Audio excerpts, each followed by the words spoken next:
Bonjour, bienvenue sur le tuto Blender pour créer ce crayon.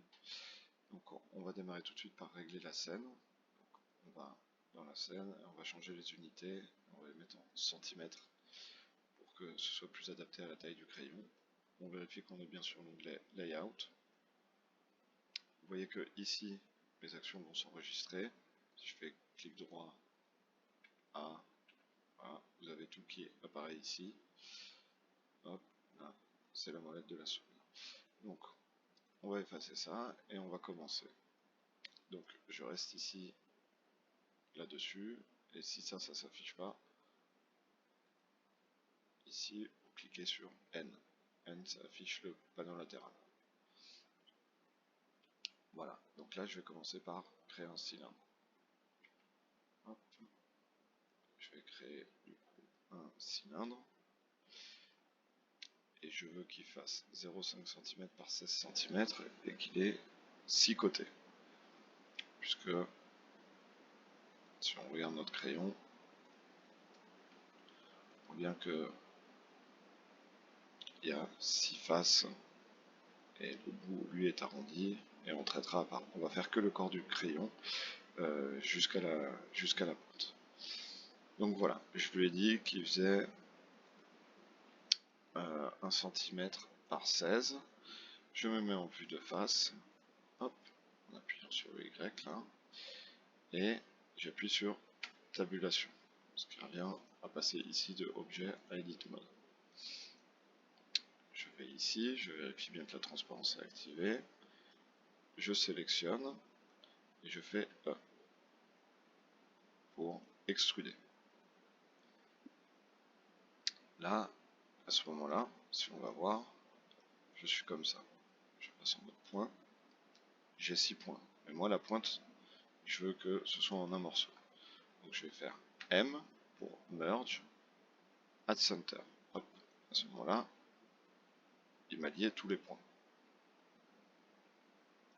Là, j'ai déjà une première forme.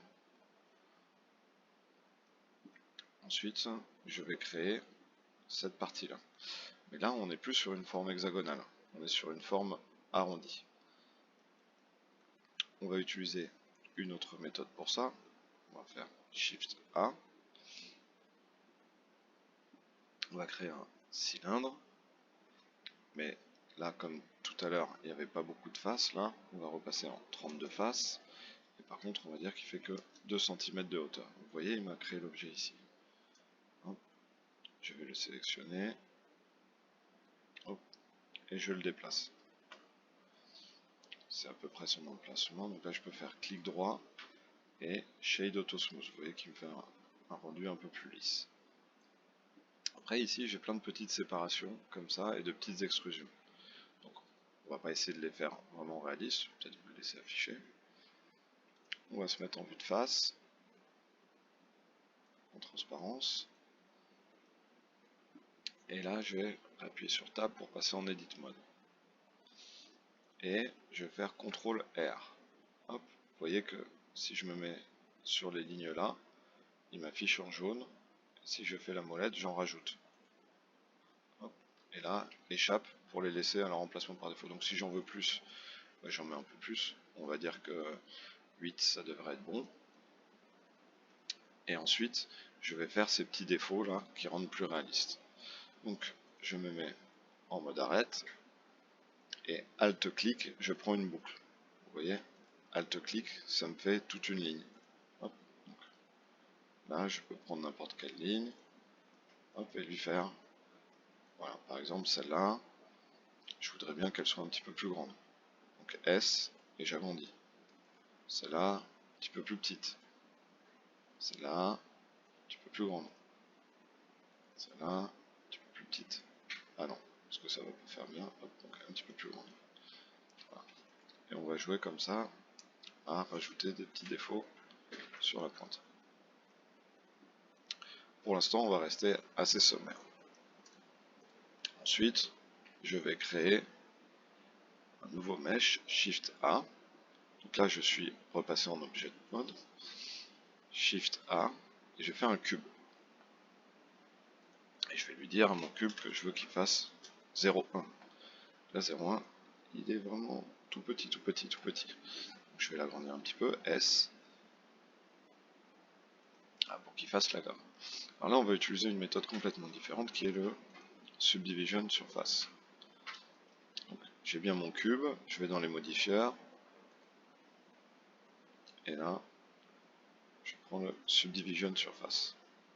Hop, je mets à 2, et vous voyez que ici, il m'a transformé mon carré en sphère. Donc le subdivision surface, si je passe en edit mode, voilà, on voit que j'ai bien un carré, mais que lui, plus deux arêtes sont distantes, plus il va essayer de le lisser. Donc pour ça, je vais faire CTRL R, et puis hop, je vais la descendre un petit peu. Je vais refaire CTRL R, puis je vais le monter un petit peu. Hop. Là je fais clic droit, Shade Auto Smooth. Vous voyez que là j'ai une gomme qui a un arrondi assez sympa. Voilà. Donc là, on a notre structure de base. Maintenant ici en bas, c'est censé être rond, puisque là c'est passé dans le taille crayon, et ici c'est censé rester hexagonal. Donc ce qu'on va faire, c'est qu'on va lui mettre aussi une subdivision surface. Et là, on s'aperçoit que notre crayon devient tout déformé. Alors, on ne veut pas que tout soit complètement déformé.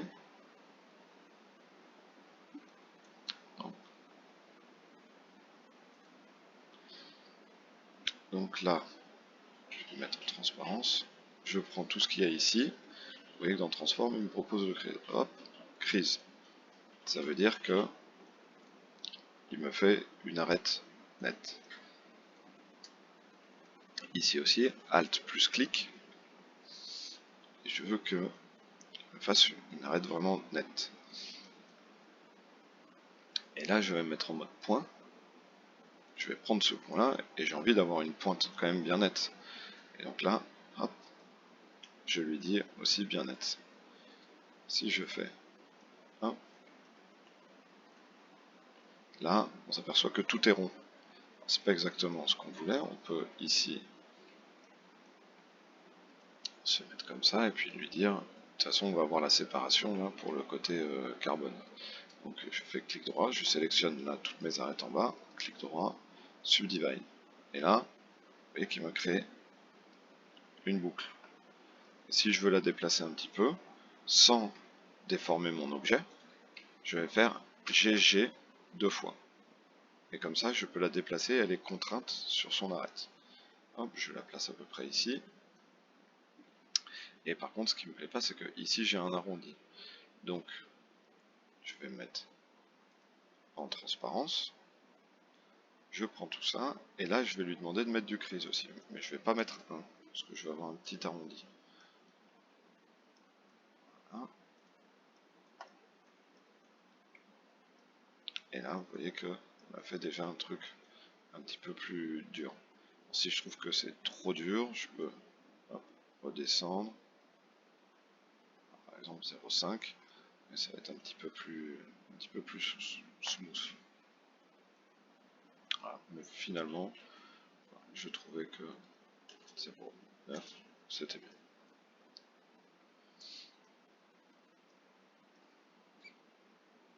Voilà, donc là on a notre forme globale. On va pouvoir tout réafficher et hop, ça je peux le décaler et peut-être travailler un petit peu ce bout de gomme. Hop, la pièce en métal. Donc je me mets en edit mode et puis en fait bon bah ça me va pas, donc je vais prendre toutes mes arêtes là et je vais les supprimer. CTRL X, j'en ai plus et je vais en remettre. Mais je vais en mettre un peu plus. Voilà, donc là j'en ai à peu près 22. Je vais me remettre comme ça. Et là, je vais sélectionner les faces. Alt-clic, je vais en prendre une sur deux. Et j'appuie sur Shift en même temps pour ajouter à la sélection. Voilà, donc là, on peut voir que j'ai bien toutes mes faces. je vais faire Alt E, extrude le longue normale. Hop. Et là, vous voyez qu'il m'a sorti plein de petites faces. À ça, je vais ajouter un modificateur subdivision de surface. Vous voyez que là, ça devient déjà un petit peu plus joli. Mais ça ressemble pas exactement à ça. J'en ai peut-être fait un petit peu trop. Donc je reviens en arrière. Et puis de temps en temps, je vais en laisser des libres. Alors, je recommence. Je vais en prendre un, deux. Peut-être commencer par ceux du bas. Je laisse deux de vide, deux de vide. 4. Puis là. Alt E.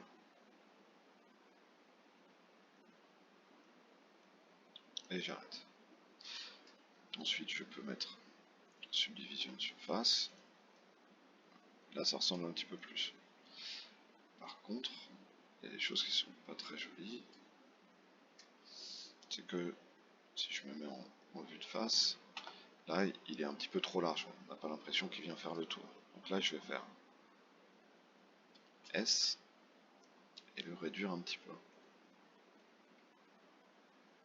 Hop. Là, S, Z, S pour scale, je rappelle. Et je décale.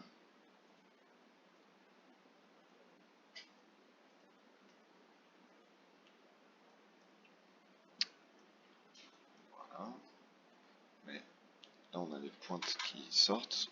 C'est pas vraiment normal, donc je vais peut-être prendre les deux objets, puis ajuster un petit peu la taille.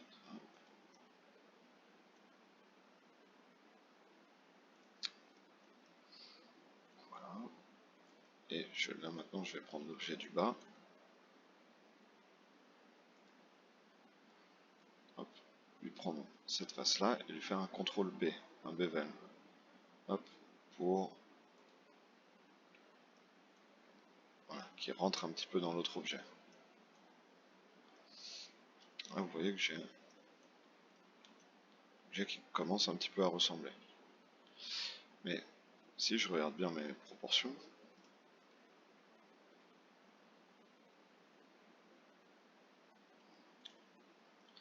pas encore exactement ça. Là, je peux sélectionner tous mes objets, passer en mode édition, et les modifier en même temps. Hop, donc là, je vais dire, ah non, toi, hop, tu dois aller un petit peu plus haut. Peut-être un petit peu plus bas. Et cet objet-là que j'ai fait un petit peu grand, je vais dire S en Z. Hop, tu réduis un petit peu. Hop.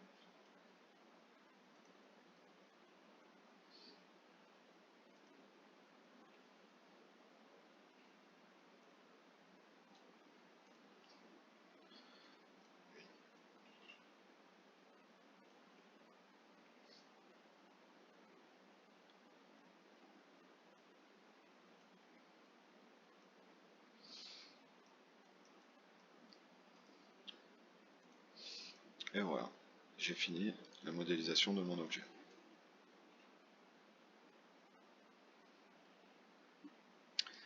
Très bien. Maintenant, on va passer aux textures. Donc si je me mets dans cette vue-là, vous voyez que là, on a déjà des couleurs un petit peu plus jolies. Donc, si je raffiche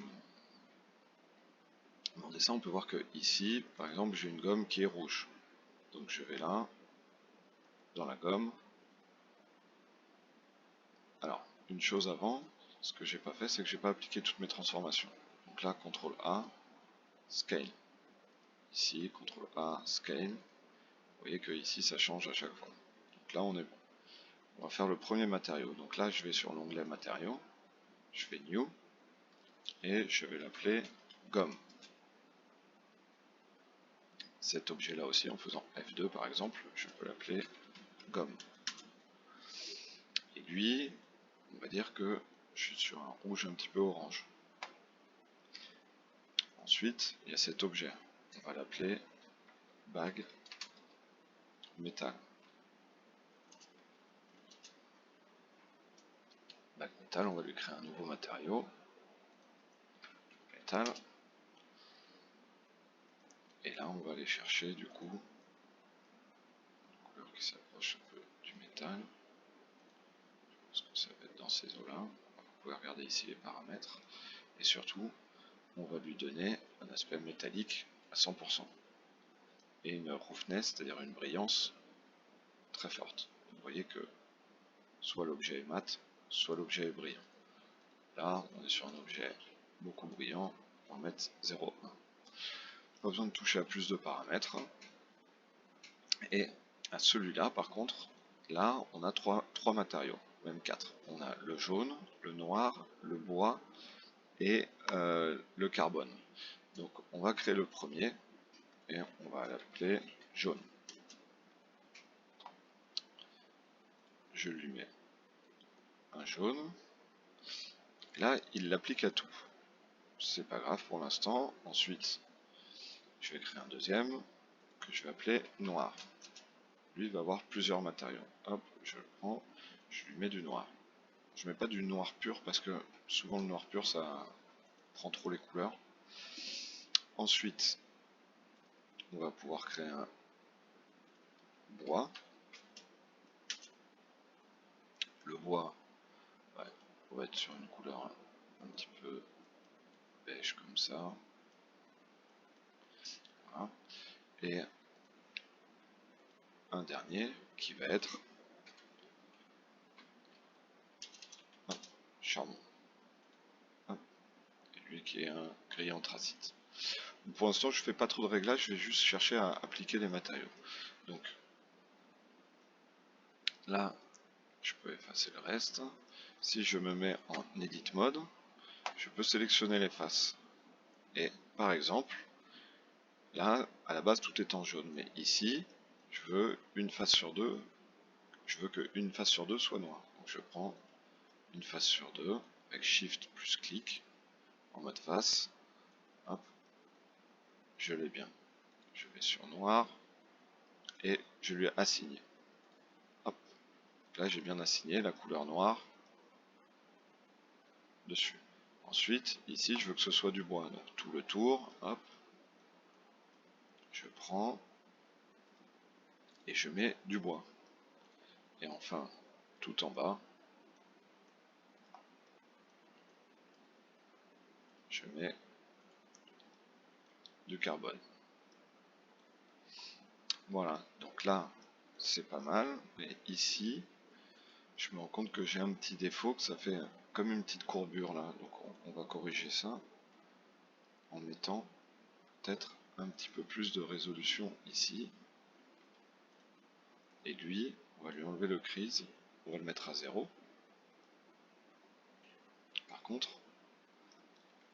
CTRL R, et hop, je vais rapprocher vraiment beaucoup une arête. En sorte que là, j'ai des arêtes assez proches. Hop. Et plus j'en mets, vous voyez, et plus ça smooth. Donc en fait, celle-ci, CTRL X, à la limite, elle me gêne plus qu'autre chose. CTRL R, hop.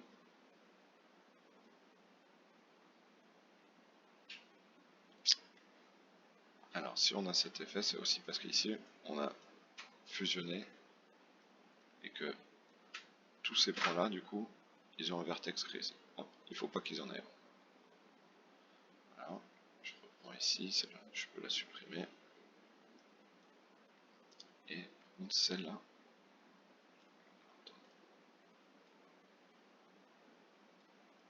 Voilà. Puis là, on peut les supprimer. Et ici, on va faire un majuscule CTRL B. En fait,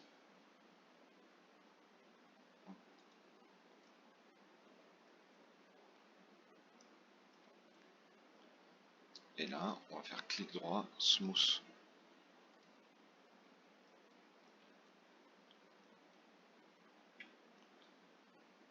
Et lui enlever complètement. Voilà.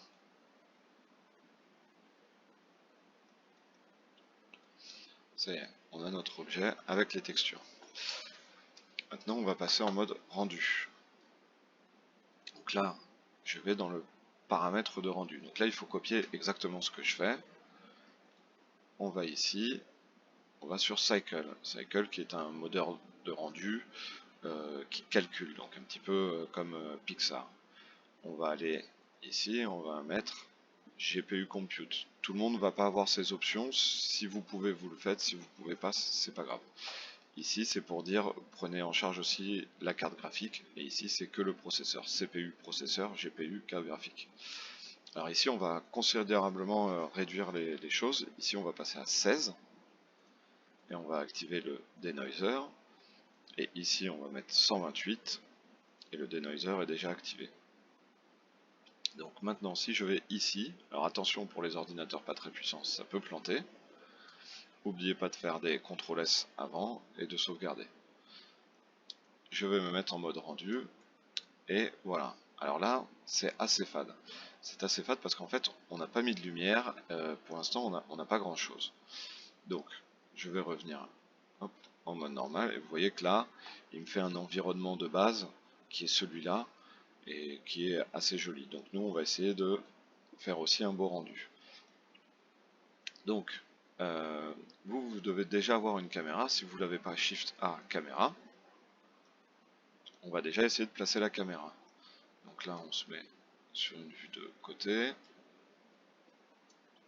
Hop. Et ce que je peux faire, c'est par exemple venir ici, lever ça et dire que ici, je veux voir le viewport aussi. Donc c'est ça qui est génial avec Blender, c'est qu'on peut diviser comme on veut et faire absolument ce qu'on veut de l'espace de travail. Si ici j'appuie sur la touche 0, je passe dans la vue de la caméra. Voilà, donc ça va être, hop, set active, voilà, c'est numpad 0. Donc si vous l'avez pas le numpad, vous pouvez faire active caméra, view, caméra, active caméra. Et si maintenant je vais dans cette fenêtre là et que je modifie, hop, vous voyez que ça me le déplace aussi. Donc là je vais essayer de trouver une vue un petit peu plus sympa. Je vais mettre hop, 90, 0, 0. Donc là je suis sur une vue vraiment de face très simple. Pour l'instant, on va rester comme ça. Ici, à la limite, j'aimerais bien voir un peu mieux. Voilà. Ensuite, je vais ajouter des lumières. Hop, Shift A, et je vais créer Light Area. Donc ça veut dire que ma lumière c'est une surface. Si je vais la voir ici, on voit qu'elle fait 10 watts et elle fait 100 cm. Donc c'est un petit peu grand. On va lui dire 10 cm. Et on va la placer celle-là au-dessus du stylo. Si ici je passe en mode rendu, vous voyez que là, on se rend déjà plus compte du rendu. Si je monte, que je mets 100 watts, voilà, ça crame un petit peu. Pour l'instant, on va rester à 10 watts.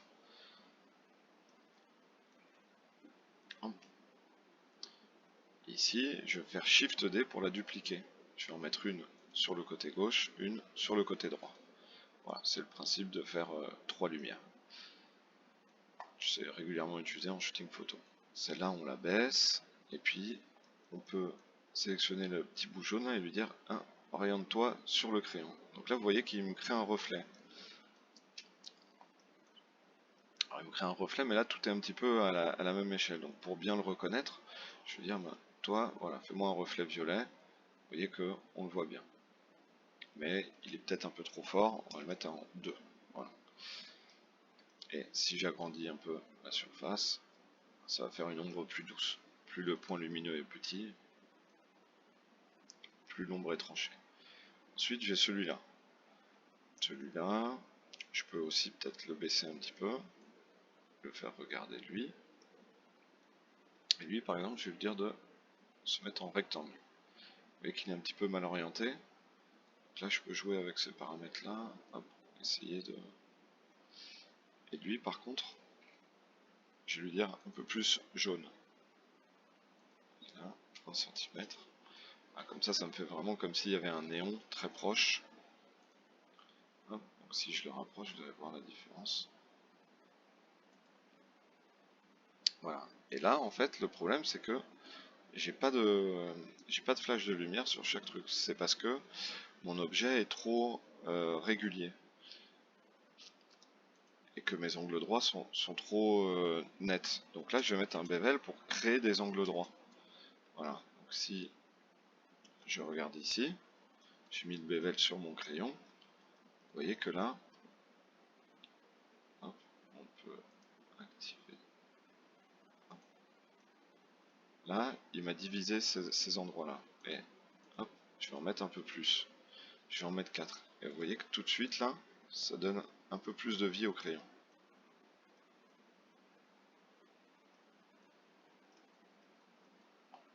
Donc, partout il l'a fait, y compris là. Alors là, ça m'arrange pas trop. Donc, on va dire à 35. Là, il faut plus. Voilà, 45 degrés, il arrête de le faire. Comme ça, il n'a fait que là où on voulait. Hein, je retire le wireframe.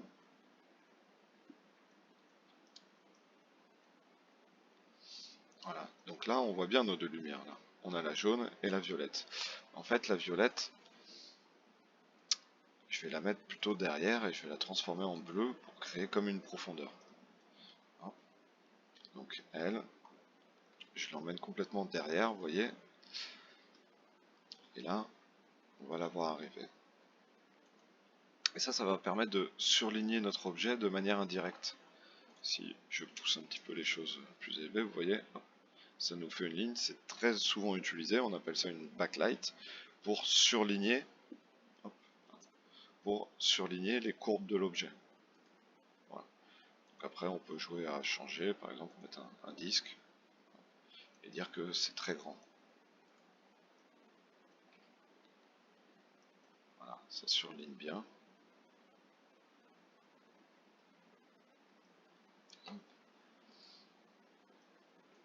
Et celle de devant,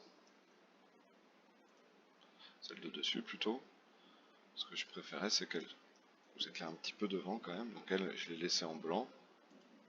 Et hop, R, rotation, et je la fais tourner. Voilà, comme ça, il vient un peu plus éclairé. Mais c'est trop fort, j'ai trop de lumière partout. Donc je vais réduire un peu, en 2, et puis celle-là en 1 par exemple. Voilà, comme ça on récupère un peu plus nos vraies couleurs. Alors celui-là de matériaux, peut-être un peu trop brillant. Hop. Voilà, à 0,2.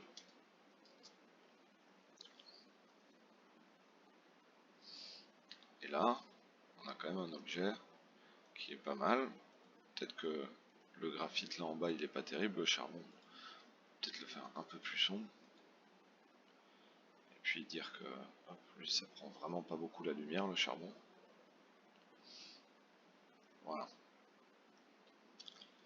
Et donc là je peux faire un premier test de rendu. Donc ici c'est mes paramètres de sortie, pour l'instant je vais rien toucher, c'est en PNG de base. Et je vais faire du coup render image. Pareil, il vaut mieux sauvegarder avant. Render image. Et voilà, il se met à calculer. Donc moi j'ai un bon ordi, ça va assez vite, vous ça risque de mettre plus longtemps. Ça y est, l'image est calculée. Donc vous voyez que on a un crayon qui est pas mal. Maintenant, bon, la mise en scène est assez basique et est pas très jolie. Donc après, on peut jouer à se déplacer par exemple, puis essayer de faire une vue un peu plus stylée de notre crayon. Donc pour ça, je vais tourner mon crayon dans l'univers. Je prends tous les objets du crayon et je vais le mettre à l'horizontale. Je tourne avec R et je vais rapprocher. Là, je fais View, Caméra, Active Caméra. Et là, ici, je vais essayer de déplacer un peu ma caméra pour donner de l'angle. Hop. On voit que bah là, je suis pas très bien cadré. Je la monte peut-être un petit peu. Et puis je peux changer, par exemple, lui mettre un grand angle, style un petit peu comme les smartphones. Hop. Ah, alors quand ça fait ça ici, c'est le clip. C'est-à-dire que ça ne calcule pas à 10 cm. Mais nous, on s'en fiche, on veut tout calculer.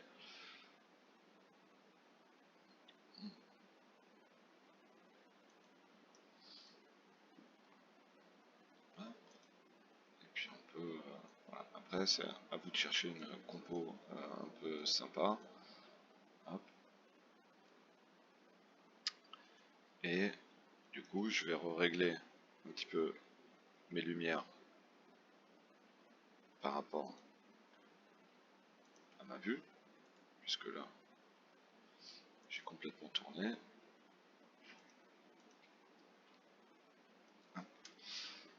Voilà, on va l'orienter dessus.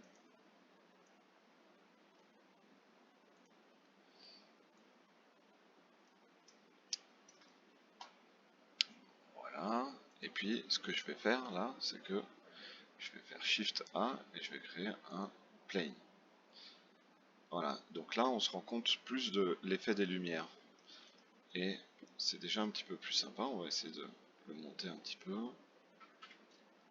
Hop, voilà, comme ça pose notre objet un petit peu avec une ombre. Donc, le mieux c'est vraiment de faire comme s'il était posé. Hop, parfait. Ensuite, je vais l'aligner un petit peu sur la vue de la caméra. Vous voyez que ma caméra elle est dans cet axe-là. On voit, ça c'est ma caméra. Je vais tourner légèrement pour qu'il soit aligné. Et là, je vais me mettre en edit mode.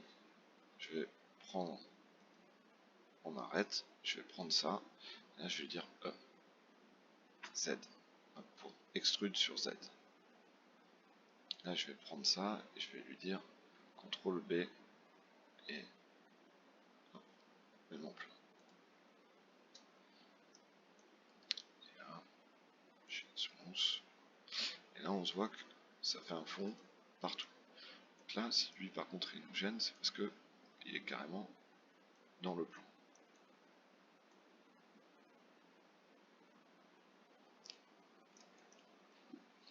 Alors, maintenant, il faut essayer de adapter un petit peu la vue.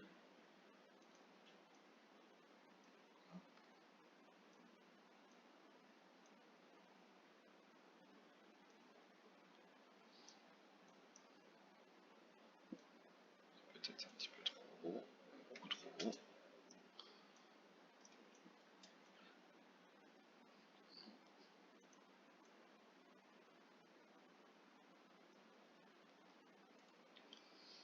Donc lui, on ne voit plus tellement.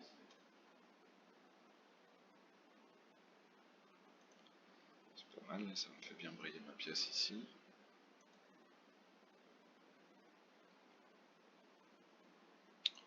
Et lui, je pense qu'il est un petit peu trop près.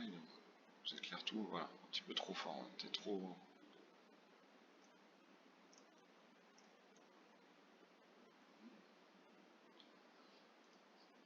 Donc la lumière bleue du fond là, est vraiment forte.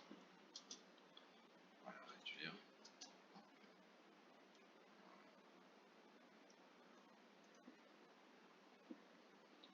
Et puis mon fond il est un peu trop loin.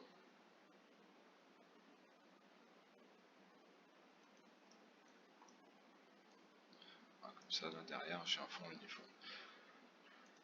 Alors si je veux pas avoir là l'aperçu autour, je vais dans caméra ici, et puis dans viewport display, je fais voilà, comme ça j'ai vraiment le rendu.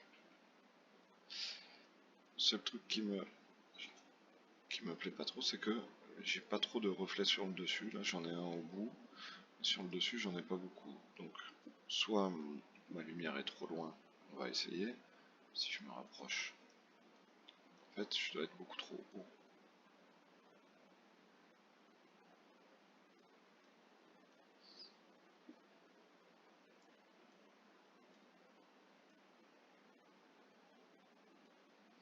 Et là, c'est tout de suite apparu.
là, on est à peu près bon. Ça, on pourra le retoucher en post-production. Vous voyez la différence avec, sans.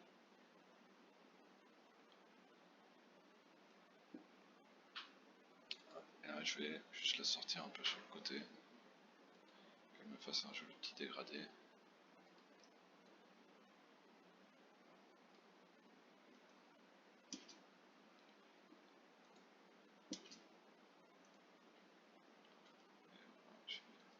Ça va, dans les violets.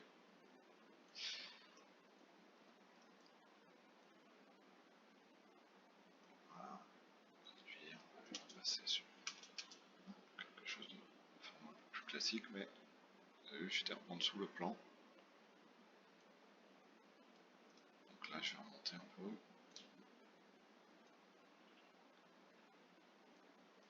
Puis, si ça crame un petit peu, je recule. Celui-là, on peut l'essayer aussi. C'est important d'essayer les lumières pour se rendre compte du type de rendu que vous voulez. Je pense que lui il est bien, et que lui. Et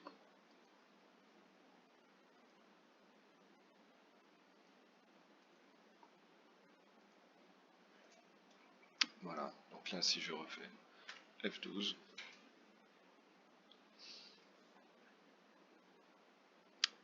j'ai bien mon crayon à papier.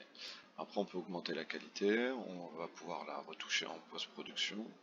Ici on aurait pu mettre du vrai bois mais c'est déjà un niveau supérieur, donc voilà, il faut déjà réussir à faire ça.